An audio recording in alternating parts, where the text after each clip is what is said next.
Hallelujah, Hallelujah,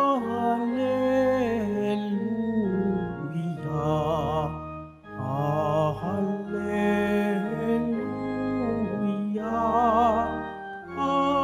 Hallelujah.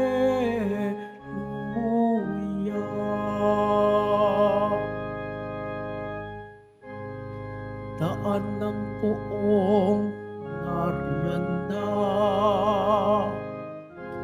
tuwirit ihanda sa Kanya, pagtubos niya'y makikita. Hallelujah, Hallelujah,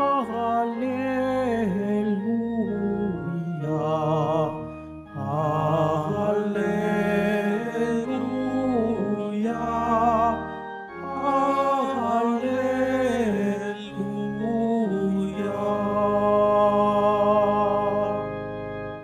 Sumainyo ang Panginoon. At sumayo rin. Ang mabuting balita ng Panginoon ayon kay San Lucas. Papuri sa iyo, Panginoon. Ika-15 taon noon ng paghahari ni Emperador Tiberio, si Poncio Pilato ang gobernador sa Judea, si Herodes ang sa tetrarka sa Galilea, at ang kapatid namang niyang si Felipe sa lupain ng Iturea at Tranconiat, si Lisanias ang triarka sa Abilinia, sina Anas at Caiaphas naman ang pinakapunong saserdote noon. Nang panahong iyon, nasa ilang si Juan na anak ni Zacarias, dumating sa kanya ang salita ng Diyos, kaya't nilibot niya ang mga lupain sa magkabilang panig ng Hordan at nangaral, "Pagsisihan ninyo't talikdan ang inyong mga kasalanan at pabinyag kayo upang kayo'y patawari ng Diyos." Wika niya, sa gayo'y natupad ang nasusulat sa aklat ni Propeta Isaías. Ito ang sabi ng isang sumisigaw sa ilang, "Ihanda ninyo ang daraanan ng Panginoon, tuwirin ninyo ang kaniyang mga landas. Tatambakan ang bawat lambak at titibagin ang bawat burol at bundok. Tutuwirin ang daang liku-liko at papatagin ang daang baku-bako, at makikita ng lahat ng tao ang pagliligtas na gagawin ng Diyos." Ang mabuting balita ng Panginoon. Pinupuri ka namin, Panginoong Hesukristo. Magsiupo muna po ang lahat.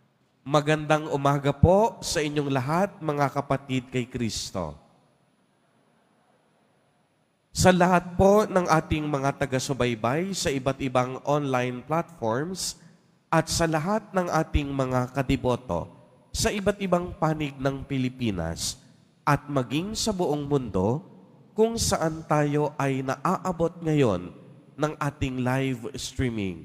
Mapayapang umaga din po sa inyong lahat. Purihin at dakilain natin ang ating Panginoon, ang mahal na poong Jesus Nazareno. Mga kapatid kay Kristo at mga kadiboto, malugod po namin kayong tinatanggap sa Basilica Menor at Pambansang Dambana ni Jesus Nazareno. Isa po sa pinakasentrong tauhan tuwing ikalawang linggo ng Adbyento ay si San Juan Bautista, ang pinsan ni Jesus Nazareno. Narinig po natin ng maliwanag sa ating ebanghelyo ang pangaral ni San Juan Bautista na nag-aanyaya sa mga tao na magsisi at magbalik loob sa Diyos bilang paraan ng paghahanda sa pagdating ng Panginoon. Uulitin ko po ang kaniyang panawagan, pagsisisi at pagbabalik loob bilang paraan ng paghahanda sa pagdating ng Panginoon. Makikita natin na matapos ang mahabang panahon ng paghihintay ng tao para sa kaligtasan ng Diyos, isinugo niya ang tagapagligtas sa pamamagitan ng Mesiyas at ang kaniyang pangalan ay Emmanuel. Ibig sabihin, kasama natin ang Diyos. Kapiling natin ang Diyos. At ang Emmanuel na ito ay si Jesus Nazareno mismo na lagi nating kasama at kapiling sa araw-araw ng ating buhay. At ang pagdating na ito ni Jesus Nazareno ay inihanda ni Juan Bautista sa pamamagitan ng kaniyang paglilingkod na may kababaang loob. Kitang-kita ito sa kaniyang pamumuhay.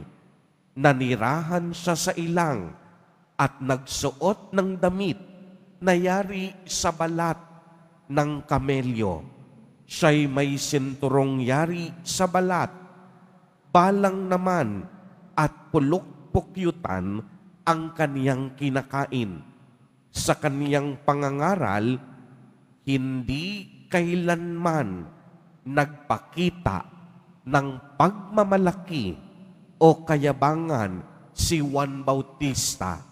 Sa halip ay ipinakita at ibinuhos niya ang kaniyang abang paglilingkod.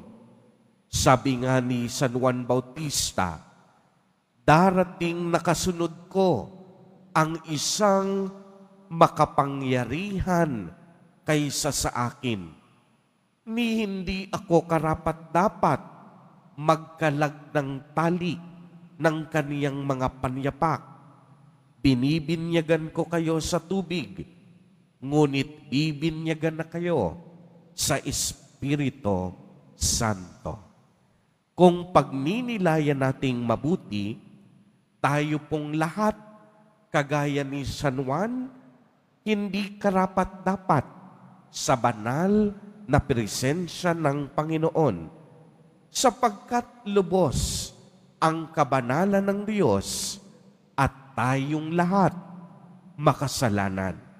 Minsan nga, mapapatanong tayo, kung tayo ay puno ng kasalanan, paano at bakit tayo nakakapagdasal, nakakapagdebosyon at nakikibahagi sa banal na misa?